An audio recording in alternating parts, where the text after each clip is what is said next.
लोगों ने रोज ही नया मांगा खुदा से कुछ। लोगों ने रोज ही नया मांगा खुदा से कुछ। एक हम तेरे सवाल से आगे नहीं बढ़े। नमस्कार प्रिय दर्शकों, स्वागत है आपका शास्त्रों की अनोखी दुनिया में। प्रिय दर्शकों, माइंड बॉडी प्रॉब्लम वह सवाल है जिस सवाल से कई लोग आगे बढ़ ही नहीं पाए। इस सवाल पे जिनकी कई लोगों की जिंदगी ही रुक गई। आज हम एक ऐसे महान दार्शनिक की बात करेंगे जिन्होंने इस सवाल का एक हल तो ढूंढा, लेकिन इस हल को ढूंढते ढूंढते उन्होंने जिंदगी में बहुत कुछ खो दिया। वो दार्शनिक और कोई नहीं है बल्कि हैं स्पिनोजा साहब, बरूख स्पिनोजा। इनके बारे में हम थोड़ी बहुत सी बातें जान लेते हैं, फिर हम विचार करेंगे कि इन्होंने इस माइंड बॉडी प्रॉब्लम का क्या समाधान ढूंढा। माइंड बॉडी प्रॉब्लम, जैसा कि आप जानते हैं कि शरीर और मन अलग अलग तरह की चीजें हैं, फिर भी मन की वजह से शरीर कैसे प्रभावित हो जाता है और शरीर में कुछ परिवर्तन होता है तो मन कैसे प्रभावित हो जाता है। तो बरूख स्पिनोजा साहब जो थे 17वीं शताब्दी में यूरोप में एम्स्टर्डम में उनका जन्म हुआ था, जो अभी नीदरलैंड्स में जो अवस्थित है। तो उनके जो पूर्वज वगैरह थे वो पुर्तगाल वगैरह से भाग के आए थे। वो पॉलिटिकल अनरेस्ट कुछ हुआ था तो वो इधर आकर के बस गए थे। तो एम्स्टर्डम में इनका स्पिनोजा साहब का जन्म हुआ था। तो इनके बारे में यह कहा जाता है कि ये बचपन से ही बहुत प्रखर बुद्धि के थे। शुरू में तो इनके पुरखों का बहुत बड़ा संपत्ति था, पैसा वगैरह बहुत था, लेकिन धीरे धीरे उन्होंने व्यापार में वो नहीं आगे बढ़ पाए और सारी संपत्ति उनकी समाप्त हो गई। तो वो लेंस घिस घिस करके ही जो है किसी तरह से जो है अपना गुजारा करने लगे थे। बहुत गरीबी में उन्होंने अपनी जिंदगी बिताई थी। अच्छा, एक यह पुस्तक आप देख रहे होंगे, ये इतिहास क्या कहते हैं, दर्शन शास्त्र अगर आप पढ़ना चाहते हैं पाश्चात्य दर्शनों को, तो इस ग्रंथ से आप पढ़ सकते हैं। कई लोग मुझसे पूछते हैं कि किस किताब से पढ़ें। तो ये बहुत अच्छी किताब है महेंद्र कुलश्रेष्ठ जी की, लेकिन इसमें सबसे बड़ी खास बात ये है कि इन्होंने जो है फिलॉसफी बहुत कई बार बोरिंग हो जाती है। तो उन्होंने जो है कहानी, उस व्यक्ति की कहानी के साथ वो जो है फिलॉसफी को समझाने की कोशिश की है। इस तरह से शेरो शायरी के साथ तो नहीं, लेकिन फिर भी हाँ, उनके जीवन की घटनाओं के साथ भी इसे कहा, उनके फिलॉसफी को समझाने की कोशिश की है। तो ये सब पढ़ने में जो है थोड़ा सरल है। उनकी ज़िंदगी की कई सारी कहानियाँ जो इन्होंने दी है, वो कई बार जो है ऐतिहासिक नहीं है, सुनी सुनी बातें हैं, लेकिन फिर भी जो है वो कहानियाँ जो हैं, ये ग्रंथ जो है बहुत महत्वपूर्ण है। जैसे कि उन्होंने एक जगह कह दिया है कि वो किसी लड़की के साथ प्रेम में पड़ गए थे। जो इन्हें लैटिन सिखाते थे, उनकी बेटी के साथ ये प्रेम में पड़ गए थे, लेकिन उनकी बेटी ने बहुत जल्दी समझ लिया कि ये स्पिनोजा साहब जो है उन्हें बातों के अलावा कुछ नहीं दे सकते। तो ये कहानी सही नहीं है। मैंने फिलॉसफी पे, वेस्टर्न फिलॉसफी पे सैकड़ों पुस्तकें पढ़ी होंगी, कहीं इस तरह की बातें नहीं आई हैं। विकिपीडिया आदि कहीं पे भी इस तरह की कोई बात नहीं आई है, इसलिए ऐतिहासिक रूप से तो सत्य नहीं है। लेकिन इन सब बातों के साथ जब कोई व्यक्ति फिलॉसफी समझाता है तो वो पढ़ने में थोड़ा सा नीरस नहीं लगता है। तो इस किताब का लिंक मैंने डिस्क्रिप्शन में दे दिया है, वहाँ से जाकर के आप डाउनलोड करके आप भी इसे पढ़ सकते हैं। खैर, इनके ज़िंदगी की ओर हम जल्दी से चलते हैं, फिर देखते हैं कि इन्होंने क्या समाधान निकाला। तो ये जो है अध्यात्म मार्ग में बहुत तत्पर थे और ये शादी वगैरह के खिलाफ नहीं थे। इन्होंने तो ऐसे तो पूरी ज़िंदगी शादी नहीं की, लेकिन ये शादी या प्रेम के खिलाफ नहीं थे। इनका बस इतना कहना था कि जो समझ से और एक स्टेबल जो प्रेम होता है, जो शादी से आती है, वही जो है वो वही स्थिर होता है, उसी से जीवन में सुख आ सकता है। जो टाइम पास के लिए जो प्रेम किया जाता है, जो समझ से नहीं आती, जो क्या कहते हैं इन्फैचुएशन होता है, उससे जीवन में केवल दुःख ही आ सकता है। सिर्फ़ हम ही हैं उनके दिल में, सिर्फ़ हम ही हैं उनके दिल में, ले डूबी हमें ये गलतफ़हमी। तो स्पिनोज़ा साहब का इस तरह के प्रेम के पक्ष में नहीं थे, लेकिन फिर भी उन्होंने जीवन भर शादी नहीं की, क्योंकि उनका कहना था कि परमात्मा के बारे में विचार करना जो है, भगवान के बारे में विचार करना, वही सबसे बड़ा सुख है और वो उससे बड़ा कुछ है ही नहीं। वो गरीबी में जीवन बिताते रहे। कहा तो ये जाता है कि एक बार इनके किसी मित्र ने जो है एक कोट वग़ैरह उनको दे दिया, लेकिन फिर भी जो है उन्होंने वो कोट नहीं लिया, बोले उनकी ज़रूरत नहीं, बहुत सादा ज़िंदगी बिताते थे। और इन्होंने जो सिद्धांत दिया उसका बहुत बड़ा मूल्य चुकाना पड़ा। उस सिद्धांत से हो सकता है हमारा माइंड बॉडी प्रॉब्लम सॉल्व हो जाता हो, लेकिन इसका बहुत बड़ा मूल्य चुकाना पड़ा उनको। क्या सिद्धांत उन्होंने दिया? उनका ये कहना था कि देखिए, दुनिया में जो भी वस्तुएँ हैं, सब कुछ वस्तुएँ हैं। और एक वस्तु होता है और एक वस्तु का प्रॉपर्टी होता है, ठीक है ना? वस्तु इंडिपेंडेंटली एग्ज़िस्ट कर सकता है, लेकिन प्रॉपर्टी नहीं। जैसे कि मान लीजिए घोड़ा, काले रंग का घोड़ा आप देखते हैं, तो घोड़ा जो है सफ़ेद दूसरे ब्राउन रंग का भी हो सकता है। घोड़ा तो बिना रंग के हो सकता है, दूसरे रंग का भी हो सकता है। तो रंग का अपना स्वतंत्र अस्तित्व नहीं है, लेकिन घोड़ा का स्वतंत्र अस्तित्व हो सकता है। तो उन्होंने कहा कि दुनिया में जो कुछ भी है वो सब जो है वस्तु है। कैसे वस्तु है? खाली जगह भी तो है। मान लीजिए एक पेड़ से दूसरे पेड़ तक जो है कोई चीज़ खाली जगह है, तो आप कैसे कह सकते हैं कि वो भी वस्तु है? स्पिनोज़ा साहब कहते हैं कि नहीं, वह भी वस्तु है। क्यों? क्योंकि वो जो खाली जगह है उसका तो लेंथ हो गया ना, 50 मीटर या 50 फीट या जो भी हुआ, तो वो तो क्वालिटी हो गया, क्वालिटी तो किसी वस्तु का ही होगा ना जी। तो स्पेस भी जो है एक तरह का वस्तु है, उन्होंने कहा। तो उनका ये कहना था, देखिए उन्होंने जो किताब लिखा है, एथिक्स नाम का किताब लिखा है, लिखा था अपने समय में, वो तो उनके समय में प्रकाशित नहीं हो पाई। तो वो जो है यूक्लिड की ज्योमेट्री से बहुत प्रभावित थे। जैसे ज्योमेट्री में होता है ना कि एक स्टेटमेंट से दूसरा स्टेटमेंट प्रूव हो जाता है, दूसरे से तीसरा प्रूव हो जाता है, और अंत में क्यूईडी लिख देते हैं कि हेंस प्रूव्ड। तो उसी तरह से उन्होंने जो है एथिक्स वगैरह के क्षेत्र में, फिलॉसफी में भी उसी गणित जैसा किताब लिख दिया था, जो कि बहुत प्रभावशाली था। तो खैर उनका ये कहना था कि दुनिया में सब कुछ वस्तु है, और वस्तु भी ऐसा है कि सब कुछ जो है परमात्मा ही है। देखिए, परमात्मा जैसे कि कार्य कारण का सिद्धांत होता है, तो उनका क्या कहना है कि कारण होगा तो कार्य तो हो ही जाएगा। जैसे कि मान लीजिए कि एक 4 कोने हैं, एक स्क्वायर क्या होता है जिसके 4 कोने, जैसे ही 4 कोने होंगे तो एक स्क्वायर बन जाएगा। तो पहले ऐसा नहीं कि पहले 4 कोने होंगे तब बाद में स्क्वायर बनेगा, दोनों एक साथ होता है। तो उनका कहना है कि कारण और कार्य जो है दोनों एक साथ एग्जिस्ट करते हैं। तो इस तरह से उनका क्या कहना है कि अगर परमात्मा एग्जिस्ट करता है तो ये सारा संसार भी है, सब कुछ जो है परमात्मा ही है, यही उनका कहना था। तो ये कार्य कारण के सिद्धांत से यही सिद्ध होता है कि सब कुछ परमात्मा ही है, और अगर परमात्मा अस्तित्वमान है तो ये सब कुछ संसार भी अस्तित्वमान है, सब कुछ परमात्मा ही है और कुछ हो नहीं सकता है, क्योंकि दो इन्फिनाइट सब्सटेंस हो नहीं सकते हैं। तो ये जो है उनका जो है संक्षेप में उसे मोनिज्म कहा जाता है, सब्सटेंस मोनिज्म कह सकते हैं, क्योंकि सब सारे पदार्थ जो है सब कुछ कुल मिला करके परमात्मा ही है। पैंथीज्म भी इसको कई बार कह दिया जाता है। तो ये आपको लग रहा होगा कि ये तो बहुत अच्छी बात है, इससे तो समस्या हल हो जाती है। कैसे? क्योंकि माइंड और बॉडी में यही समस्या थी ना कि अगर माइंड और बॉडी दो अलग-अलग तरह की चीज़ें हैं, तो दोनों में इंटरेक्शन कैसे हो सकता है?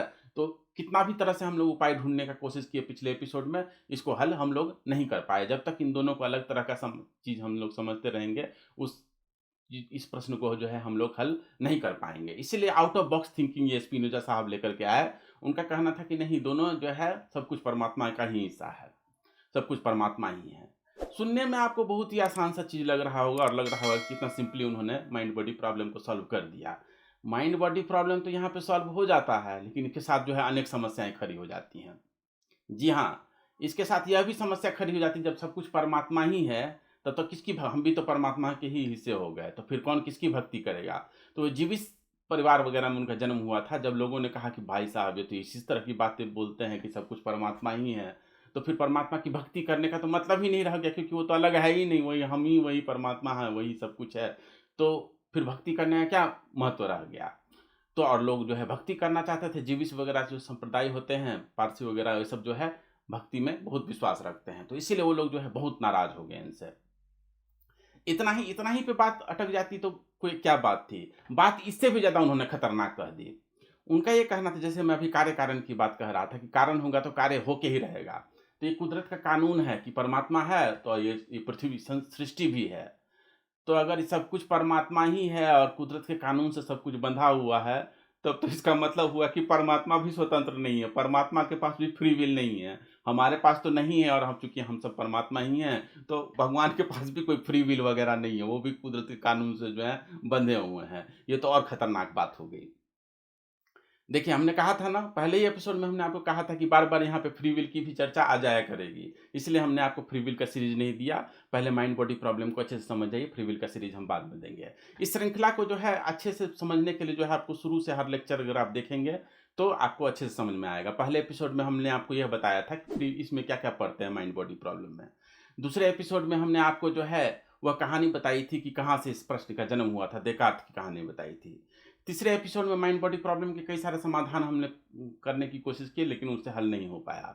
और आज चौथे एपिसोड में हम आपको स्पिनोजा का दर्शन बता रहे हैं, जिससे कि माइंड बॉडी प्रॉब्लम का एक हल निकलता हुआ दिखाई पड़ता है। लेकिन जैसा कि हमने कहा कि माइंड बॉडी प्रॉब्लम तो सॉल्व हो गया, लेकिन इतनी सारी समस्याएं खड़ी हो गई, तो उन्हें जो है एक धर्मद्रोही घोषित कर दिया गया, और उन्हें जो है ये समाज से बेदखल कर दिया गया, और ये ढिंढोरा पीट दिया गया कि इससे जो है कोई बात नहीं करे।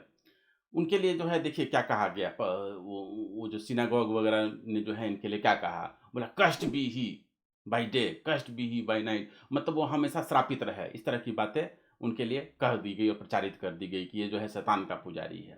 देखिए ये सब जो बातें हैं ना, आपको विकिपीडिया आदि पे भी नहीं मिलेगी, ये हमारे जीवन भर के अध्ययन का सार है। इसीलिए इस वीडियो को कभी स्किप मत कीजिए। हम जो बातें आपको बता रहे हैं उसे खोजना जो है कई बार आपको बहुत परिश्रम करना पड़ेगा, तब जाकर के इन सब बातों का आपको पता चल पाएगा।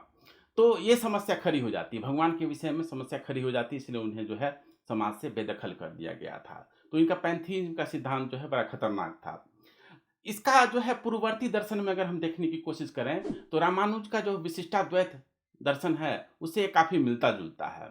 रामानुज साहब भी यही कहते थे कि अद्वैतवाद से जो है कि ब्रह्म ही जीवात्मा भी है, उससे जो है कई सारी चीज़ों की व्याख्या नहीं हो सकती है। उनका कहना था कि ब्रह्म जो है देखिए एक चित्त होता है, यानी कि चैतन्य जीवात्मा हुआ, और एक अचित होता है, यानी कि माया हुआ, और एक चिदचिद विशिष्ट जो चित्त से भी स्पेशल हैं और अचित से भी अलग हैं, विशिष्ट प्रकार के हैं, वो ब्रह्म हैं। और माया के भीतर, जैसे शरीर के भीतर जो है आत्मा है, वैसे ही आत्मा के भीतर जो है परमात्मा का निवास है, और इसके लिए वह जो है प्रमाण भी देते हैं। बृहदारण्यक उपनिषद के तीसरे अध्याय में जो है यह मंत्र आया हुआ है कि यो विज्ञाने तिष्ठन विज्ञानादंतरो यस्य विज्ञानं शरीरं। तो मतलब कि वह जो है जीवात्मा के भीतर निवास करता है। जीवात्मा जो है उनका शरीर है उस ब्रह्म का, जिसे जो है जीवात्मा भी नहीं जानती। तो यह बृहदारण्यक उपनिषद का मंत्र जो है वो लोग काफ़ी कोट करते हैं, ये विशिष्ट अद्वैतवादी। तो उनका क्या कहना है कि ये जो ब्रह्म जो है उसकी शक्ति है, जीव जो है यानी कि जीवात्मा जो है, और ये जो है ये माया जो है सब ब्रह्म की शक्ति है। कैसे? तो विष्णु पुराण के छठे अंश में जहाँ केशीध्वज और खांडीक्य जनक का संवाद आया हुआ है, वहाँ पे यह श्लोक आता है कि विष्णु शक्ति परा प्रोक्ता क्षेत्रज्ञाख्या तथा परा अविद्या कर्म संज्ञान्या तृतीयं शक्ति ऋष्यते।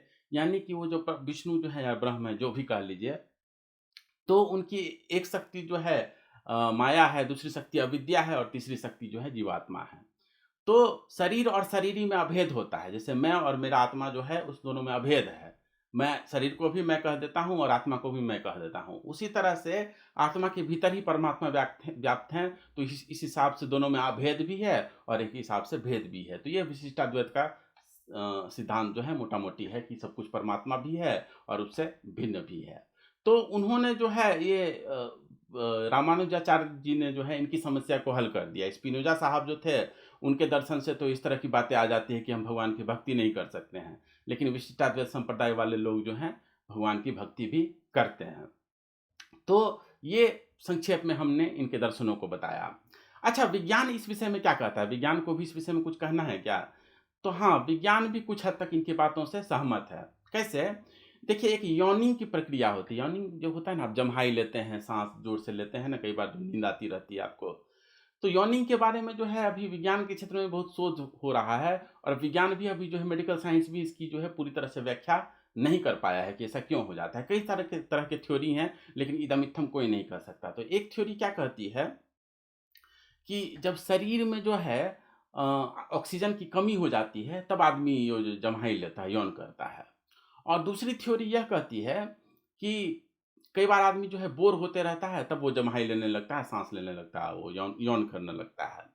तो आप देख रहे हैं कि ये ऑक्सीजन की कमी हो जाना, या ब्रेन की कूलिंग के लिए जो कहते हैं कि यॉर्निंग होता है, तो ये सब जो है ये दिखाता है ये शरीर का गुण है यॉर्निंग।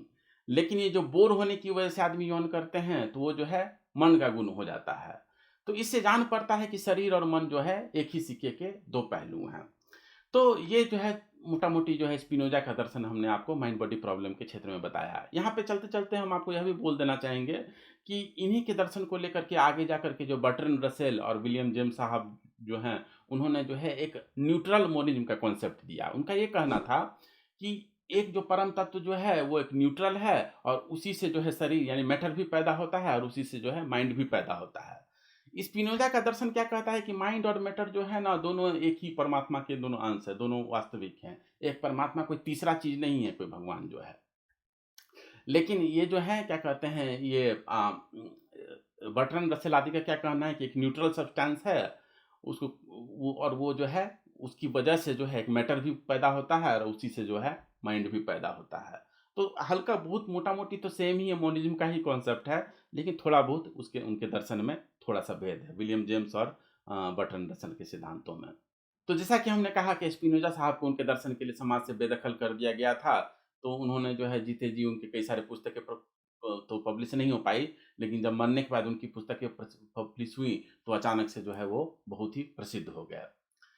तो खैर हमने आज के एपिसोड में यह देखा कि माइंड बॉडी का प्रॉब्लम जो है स्पिनोजा के दर्शन से कुछ हद तक तो सॉल्व हो जाता है, लेकिन इसकी वजह से फ्री विल का समस्या शुरू हो जाता है, भगवान की भक्ति नहीं कर सकते वो समस्या शुरू हो जाती है, तो बहुत सारी समस्याएं शुरू हो जाती है। इसलिए ये सिद्धांत में भी जो है कुछ त्रुटियां हैं। तो क्या ऐसा हो सकता है कि किसी और व्यक्ति के पास जो है इस समस्या का समाधान रहा हो, लेकिन वह अज्ञात में खो गया हो? जी हाँ, तो अगले एपिसोड में हम एक ऐसे ही दार्शनिक की बात करेंगे जिनके पास इसका समाधान तो था, लेकिन वो कहाँ खो गए, उनके बारे में कोई नहीं जानता। तो हमारे माइंड बॉडी प्रॉब्लम के हमारे अगले एपिसोड का ज़रूर इंतज़ार करें, और तब तक के लिए हमें दीजिए इजाज़त। आपका बहुत बहुत धन्यवाद।